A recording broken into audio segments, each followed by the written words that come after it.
If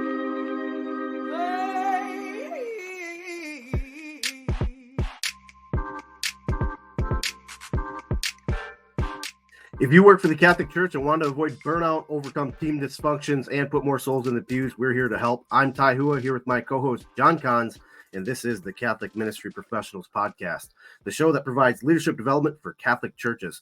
Every week, you can expect engaging discussions, expert interviews, and actionable advice to help you move Jesus' mission forward in your parish.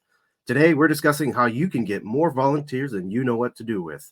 That sounds absolutely impossible. John, how are you? I'm doing great. It's one of those topics that I do think that will be interesting to people. Wouldn't it be nice if we had more volunteers than we even knew what to do with? You know, so often we're bending over backwards, or father's going out and he's trying to strong arm someone into being a catechist. So what are some things that we can do to help us to get more better volunteers in our parish, engaged people sharing the gospel, moving the mission forward? Should we chat a little bit about that today? I think we should chat a lot about it because a lot of parishes that I've been a member of struggle with this very thing. Well, absolutely. When you hear that same announcement week after week after week, hey, we need people for X, Y, or Z. You know, we need people to do this. We need people to sign up for the smorgasbord. We need people to sign up for religious ed that's starting. We have VBS coming up. You know, we need more people to sign up. All those things. When you hear that same announcement over and over again, that might be a signpost for you that it's time to kind of rethink how we engage our parishioners as active volunteers in our parish. And so we're going to dive in. We got 3 main points we're going to cover today that'll help us to do that, get more volunteers than we even know what to do with. Should we dive in? Yep. Awesome. And the first one is, it's a rule we've said before. It's a philosophy we've said before about how we engage people. And it's just to put a simple rule into place. This doesn't require you to change anything in your program. It doesn't require you to change any of the books or resources that you're using along the way, any of your particular programs or that you're running through in RCIA or VBS, anything like that. It's just a simple change. And that's to input a rule, to put in place a rule that says, if your kid is in the program, you are in the program. To just simply make that bold statement and tell parents, look, if you want your kids to be here, then you need to be here. And what this does, it immediately solves that problem of numbers. And there's multiple ways you can do it. Just because you say, hey, if your kid's in the program, you're in the program, it doesn't necessarily mean that you need to have all of the parents there every single time. What it might mean is, hey, we're not going to beg for teachers for these rooms. We're not going to beg for people, but we do need you, since you signed your kid up, you do need to volunteer at some point in some fashion throughout the process. So that could be for setup. It can take care of your setup crew, your teardown crew. It can take care of people actually in the room. And it does a few things, right? It automatically gives you enough adults in the room for safe environment purposes for the kids. But the overarching, and I think most important piece that this allows you to do is it gives you the opportunity to catechize the adults and to teach them how to do the one thing that, bar none, they are the most qualified for, the thing they are uniquely, divinely gifted to do, which is to pass the faith on to their kids. It automatically puts them into that process where you can begin to informally and formally catechize them, give them the tools they need to pass the faith on to their kids, which is something they desperately want. That's the only reason they're bringing their kids to your programs, is because they want their kids to know and to live the faith, to be lifelong Catholics. And so you are now putting them in a place where they can do that. It also gives the parents an opportunity to encounter Christ in a new way. Because what often happens is somebody decides, yes, I'll be a volunteer. I'll go along. I'll be a chaperone for a mission trip, or I'll be a chaperone for the Steubenville trips, or I'll chaperone for one of these overnight retreats, or maybe it's a lock-in or something like that. When they go along on those events, they often have a very powerful encounter with Jesus themselves. Because for a lot of the parents of the kids in the programs, a lot of them they may know a lot about Jesus. They may have been Catholic their whole life, but a lot of times they haven't had a true encounter where they have felt the love of God in their lives. So if they one time sign up for one of these events, they have that experience, and then their life has changed, and now they want to volunteer, right? Now they're invested because they go, wow, this thing that I have received, I want to make sure I pass on to others. Sometimes what happens though is that person who did it that one time, their kids in the program, so now they're showing up. What happens oftentimes is then they become the go-to volunteers for youth ministry or whatever it might be. And suddenly they've done it for 15 years and they just want to maybe just want to they're going to do that for a few years, and then they get 15 years out, and suddenly now they're doing that for 15 years. They're burned out. They don't want to do it anymore. But you now haven't put in place any process for engaging new parents in that ministry because you just relied on them or the handful of people that were invested that one time. So what this allows you to do is it allows you to get the parents plugged in. It's sustainable, right? Because every 4 years, you've got a new crop of kids going through whatever level of program it is. Every few years, you have new people coming through RCIA or whatever it might be. And as long as you're holding this rule in place, this kind of guiding cult, really, it's a cultural norm in place that, yeah, if your kid's in it, then you're in it, right? Confirmation, same thing. So again, allows it to be sustainable so that people aren't getting burned out. You're not running into people. It'd be great if you had somebody who wants to be there for 10, 15, 16 years, whatever it is, but it gives them a natural out because you are not putting the weight of the ministry on their shoulders to continue to be involved so that it can move forward. So it's just a simple nuance. It's a simple change that allows you to really put that emphasis on the people who really are the ones that God has created to pass the faith on to these kids, these youth, and it's those parents themselves. It's such a huge, huge point that a lot of parishes miss out on. Like, why are we, I don't want to say burdening, but we're burdening the person that we're asking for help to volunteer. Because I think what happens is a lot of people say, if I say yes to this one time, they're going to ask me every single time. And it becomes almost like I've, I'm just, I don't want anything to do with the church anymore. Like, I don't even want to show up because I know they're going to ask me to do something. Now, that's very selfish if you keep saying no, but if your kid is already involved, I do think there's a level of involvement that you yourself have to agree to. I mean, here in Sioux Falls, I've got friends that have their kids in soccer, right? Shout out to like the Dakota Alliance Soccer Club. The hockey programs are ridiculous. If you're a part of like the hockey family, so to speak, like, you have to sign up to help with concessions. You have to help out with this or that or the other. But guess what? Guess what? Like, there's no fighting it. They literally will say, "Oh, yeah, it sucks that I got to do concessions, but you know, little Johnny is on the team, so it's my turn to do it. You know, another parent's turns next week, and another parent's turns the week after." But it's built into the culture of the program to make sure that the parents know, like, hey, you're going to be involved. What is so different about religious education or parish ministry or whatever? If your family's going to this thing, if you're going to be part of this club called the Catholic Church, you should be involved. And it kind of, you grow with the kids, right? Your involvement or level of involvement grows with the kids. So if your kid's in catechesis of the Good Shepherd, you should probably be involved, because the Catholic Church or religious education is not babysitting club.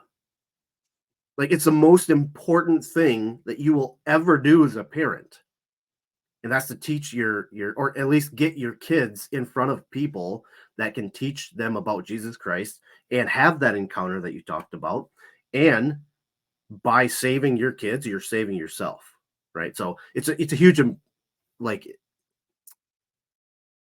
in input into the program. But if you're not getting new people in, you're going to burn out the people that you have, and then you got to start from scratch anyways.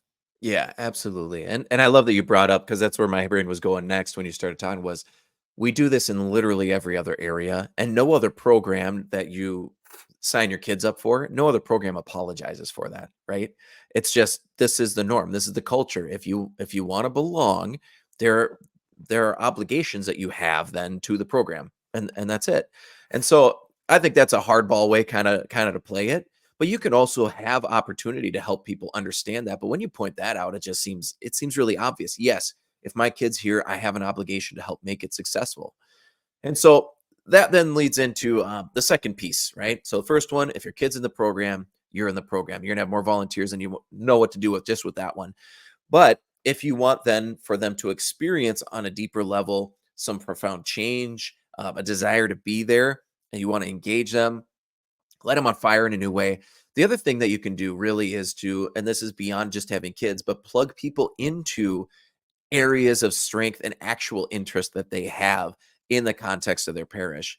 And, because not everybody, often we look at our catechetical programs as all that we have in the parish and all we want to plug get people into. So you get someone that's on fire, you get someone that goes through RCIA, they want to get involved, and you go, oh, I know what you should do.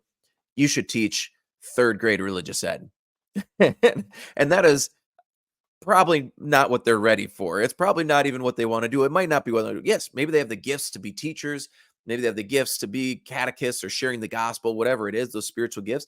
They might not be interested in that at all. Maybe this person's actually a handyman or a woodworker or whatever.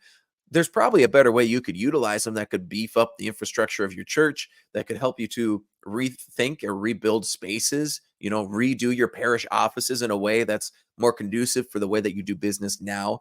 There's lots of other ways to plug people in. But what happens is if somebody gets plugged into an area where they don't have the strengths, where they don't have a natural level of interest, then they're going to start to experience frustration when things aren't moving forward, when they're not able to perceive the spirit moving because they're not using the gifts that God gave them. And that's when burnout becomes very real. And somebody who was on fire a couple of years ago, now they're just tired. Now they're disillusioned, like that glass is broken, it's shattered. And now they're just not sure, this promise that God gives us is so good, but I don't feel him moving in the things that I'm doing. So if you really want them to experience more joy, more success in ministry, in partnering with your parish and volunteering, you got to let them leverage the things that are natural desires, joys, gifts that God has placed in their hearts. So good. And if you're looking for a way to do that, if you're curious, what's a really good way that I could do this? Consider bringing us in. Send us an email to catholicmenpros@gmail.com and talk to us about our spiritual gifts mission. It's a 90-minute mission. And in that process, we kind of paint the picture for them of a life that is tapped into the Holy Spirit, living out the will of God for their lives. We run them from there. We actually run them through an inventory that we created that helps them to identify their 3 top spiritual gifts. We're going to have them take a picture of those and send them to you. So then you actually have a way to continue that conversation with them. And then we wrap up that mission with a little primer on just spiritual discernment, how this is just the beginning of your discernment. But that mission can give you a really good place where you can kind of take hold of that conversation and begin to lead it forward. So I want to invite you to consider sending us an email, see if it might be a good fit for your parish, for your parishioners, to engage them on a deeper level. And it's a really useful tool for you. And then when you bring us in for the mission, you have access to that spiritual gifts assessment, and you can use it when you're onboarding new parishioners, when somebody comes in for this, that, or the other sacrament that they need. You can use that as a way to begin that conversation of, hey, when you belong to our parish, we want to help you tap into what God has given you to be able to share the gospel in those unique ways. And so that's a really powerful way to engage them and plug them into, to become aware of their areas of strengths and interests, so that then you can begin that conversation of how do we do more meaningful ministry and how can you be a part of it? So the third one then is to simply just have good programs. And I know that that's really vague. I know that's really Shocker. ambiguous. I know. And it means a million different things. If you don't have a good program, if you don't have programs that people want to be at, that is going to be a huge part of why maybe you are struggling to engage people. So a couple things that I think can dial this in for us. What does this practically mean? First of all, if you're doing the other two well, where if your kid's in the program, you're in the program, people are showing up, And if you're plugging people into areas of strengths and interests, this is going to start to naturally happen for two reasons, right? If people are using their strengths, like the Holy Spirit's just going to be working in a really powerful and impactful way. If they're responding to what God is calling them to do in that way in your parish, it's going to build up its own steam. The other thing is if the parents are showing up, even just because you've obligated them, you're going to hear more clearly, these are the things we do like. These are the things we don't like. Most of the time, you're going to hear the things they don't like. But what that allows you to do is begin to have that conversation of, okay, well then how do we make it better? Right? A parent volunteers to teach third grade religious ed. They come back, they say, man, this stuff is way over their heads. I agree. How can we make it better? What would work? Right? Let's have that actual conversation now. So some of that will naturally happen. But mainly what I mean by have good programs, mainly what I mean is to make them engaging. And by making them engaging, I mean, give them solid food. I do believe a lot of the catechol resources that we've been used to in the church, they have been dumbed down so much that they don't actually engage people. They don't actually reach into their hearts and grab them and call them forward. Or they're so practically useful. They're so just the nuts and bolts of the faith that they're not encountering something deeper. So by give them solid food, right? We're kind of echoing here what St. Paul says in the letter to the Hebrews, the letter to the 1 Corinthians. In 1 Corinthians chapter 3, verse 2, he said, I fed you with milk, not solid food, because you were not ready for solid food. Even now, you're still not ready. When St. Paul's talking about this, he's saying, yes, I started you on milk. You needed milk then. You weren't ready. Now he's saying, you're still not ready. It's a chastisement. They need to be ready. And the only way they'll know if they're ready, the only way they'll become ready is if you begin to test them with solid food. So then in Hebrews 5, chapter 5, verse 14, he said, solid food is for the mature, for those who have had their powers of discernment trained by constant practice to distinguish good from evil. Begin to help them to distinguish good from evil. Begin to train their powers of discernment so you can give them more solid food. And when you do, you are going to tap into something deep in themselves because they all desire that deep, intimate knowledge of God. They desire to grow in virtue, and they want to become better, to become holy. It is the innate desire of our souls that is just built within us. Our hearts are made for God. So make it good by giving them solid food, by training those powers of discernment, helping them to move their lives forward, the mission of Jesus forward in their own hearts. And so when you do that, again, you're going to engage them in a new way. So that is a good, meaty program. And one of the simple ways that you can do that is modeling mental prayer. Another simple way is just walking through the virtues and practical ways to build those up. Discernment, teaching them how to discern, not that they need to discern. They know that. Teach them how to discern. Those are simple ways that without buying a new program, without investing in a whole bunch of new resources, that is a simple way that you can then begin to give them solid food, prepare them for solid food. And again, when you do, it will ignite them in a new way. And another way, got a fly coming around me right here. Another way you can make your programs better is simply to make them a little more fun, right? Have a little fun with them. Jesus makes it clear that he delighted being with the people he served. He loved being with them, right? Luke chapter 15, the parable of the lost sheep, when he says when he finds it, he joyfully puts it on his shoulders and goes home. He calls his friends together. He says, rejoice with me, I found my lost sheep. If you have said, hey, if your kid's in the program, you're in the program, you are probably going to get people who have been away from the church. Take Jesus as your model. Put them on your shoulder. Rejoice with the fact that they are there. Enjoy having them there. Don't be put out because they haven't been there, right? Don't get uppity because they're not immediately entertained or immediately bought into this thing. Enjoy the process of winning their hearts over for God. That is a very good thing, right? If you don't know how to have fun with people, if you're not naturally gifted or talented, Google it. Just find simple ways to make it more enjoyable, like little drawings as you go throughout it, or little games. Download Youth Ministry has so many really cheap games that you can download. You can engage them in a new way, have a little more fun with them. So again, those three things, that last one is just to make a better program. And you can do that by engaging them with solid food. You can do that just by simply having fun and enjoying having them there. So with those three things, if your kid's in the program, you're in the program, plugging them into areas of strength and interest, and finally just having good programs, you are going to have more volunteers at your ready than you even know what to do with. Yeah, I love the idea of um, preparing them before you buy or invest in another program. Because how many times do you see religious education buy the latest Ascension Presents program, plug it into their program, and it's like it was at, in terms of effectiveness or how on fire people are for the program, it was just like the other program. Like one person gets excited about a new program, but they don't invest that excitement into preparing the other people to volunteer or to help out. So it just it's kind of just a dud, when you roll it out. So preparing somebody to be almost excited for the program. I mean, I think we just skip over that so many times. It's like, we've have this new whatchamacallit from Ascension Presents, and it's going to be awesome. People are going to love it. Our kids are going to be on fire for the faith. And then 3 months into it, they're like, yeah, that doesn't feel any different. Mhm.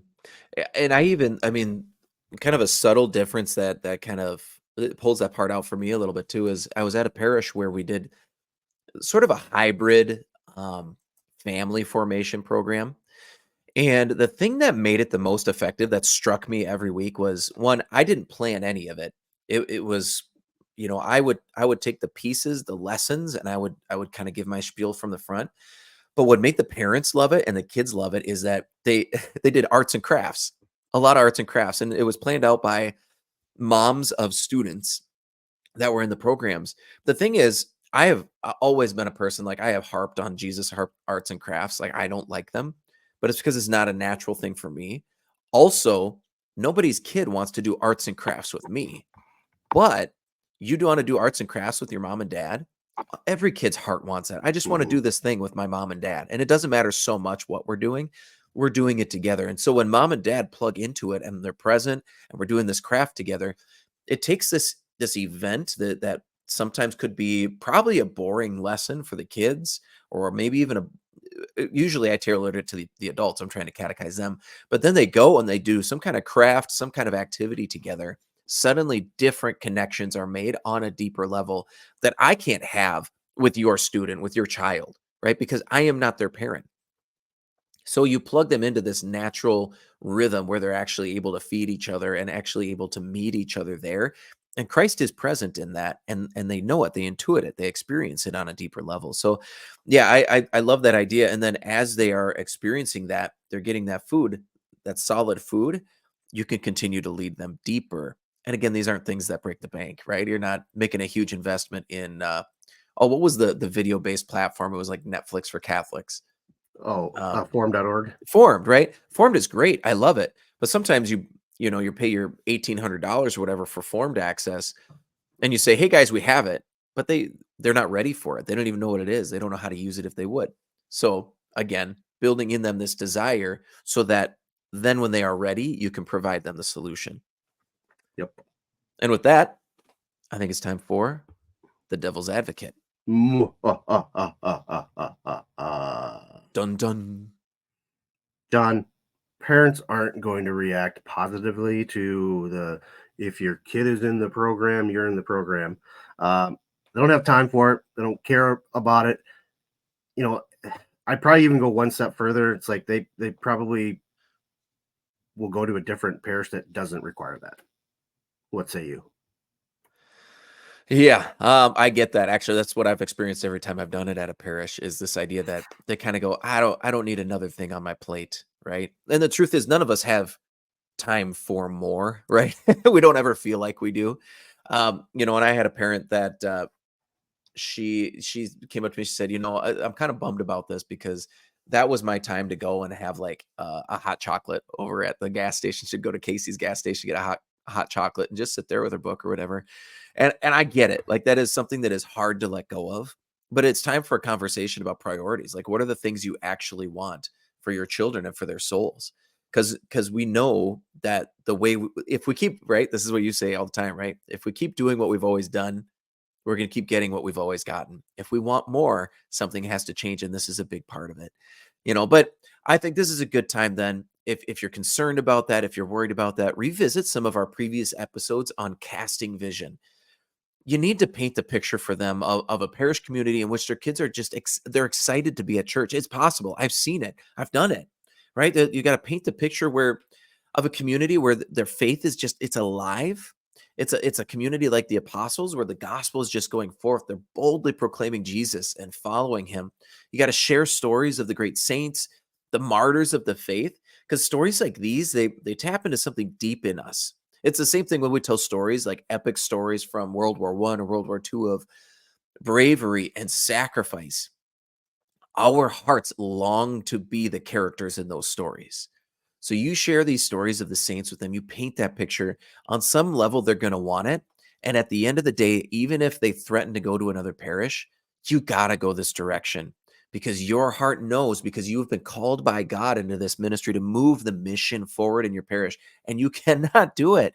You cannot do it if you don't continue to build towards what God is desiring for your parish. So you need to interject some of that. You need to speak these stories. Let those speak more eloquently than any of the catchy phrases or any of the PowerPoints in the world that you can put together. Share the stories of the faith. Paint that picture. Remind them that this is possible. This is real here and now. These aren't just stories for then. These are stories for here and now. And you are going to be planting the seeds. They're going to help your children become the next generation of saints in the church. And that is what we are seeking to do here. So again, I encourage you, revisit some of those old episodes. You can do this, right? God has called you into this ministry. You can lead in this way, and you just need to be resolute in following the things that he has called you to do. I'm going to get on my soapbox for a little bit here. Ooh. Like, what is more important than getting your family to heaven? It just blows my mind. I need to grocery shop. That's what I hear all the time. Unbelievable. Like, it racks my brain that the same people that say, I don't want to get involved in my kids' program, fast forward 5, 10, maybe 15 years down the road, their kid is now going to a non-denominational church and they've found Jesus and now they have a relationship with Jesus. And then this parent is just beside themselves because the kid left the church. I would have left too. I've in a side conversation with you in this very scenario, that kid is going to say, you know what? The church never taught me anything. The church did not give me what I needed. And they're partly right. It's not the holy Catholic Church that didn't give them anything. It's the domestic church that never fed them. That's who they should be blaming. They should look and talk to their parents. Like, if it was so important for me to stay within the Catholic Church, why didn't you show me how to be a Catholic?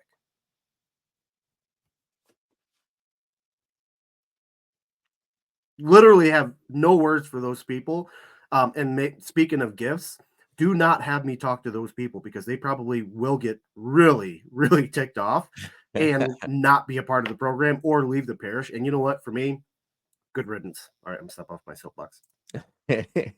Amen. No, that'll preach. And you're absolutely right. There's nothing more important. There is nothing more important than getting your kids to heaven. That's it. Lay it all on the line. They'll be fine if they don't play soccer or get into hockey. But if they go to hell, that's a problem, an eternal problem. Yeah. All right. You talk about kids, you wanting your kids to be on varsity or on the starting lineup. I grew up with wrestling. I was a decent wrestler myself. I was an athlete. I played on the football team. I was captain's football team. But guess what?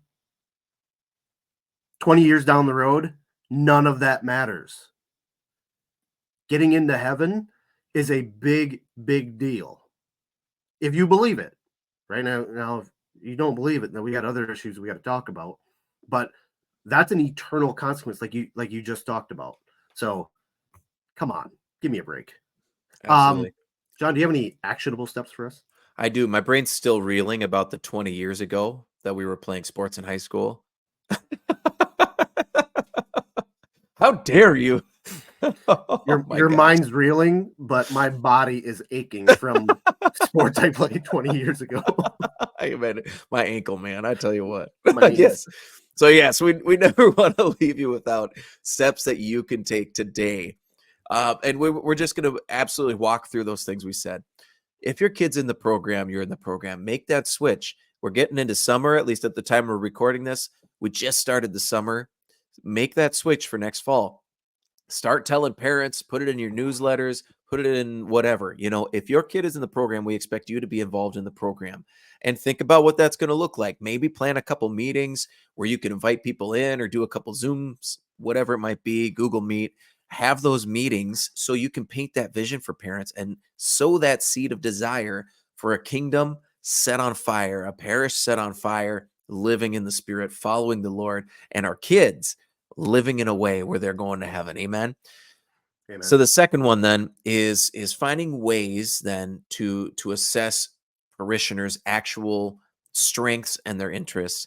You could make it as simple as like a Google form and asking them questions about what their occupations are. What are open-ended questions like, hey, what do you want to see from the church? What are some ways that you would like to get involved and be involved? You can also, like I said, bring us in for a parish mission. So yeah, send us that email. And then think of one way that you can make your events a little more meaty, either through that engagement of finding a way to give them more to chew on, or just simply finding a way to interject joy into that process and interject joy into what you're already doing. And those are some really simple steps that you can take starting today. Other than that, thank you for listening to the Catholic Ministry Professionals podcast.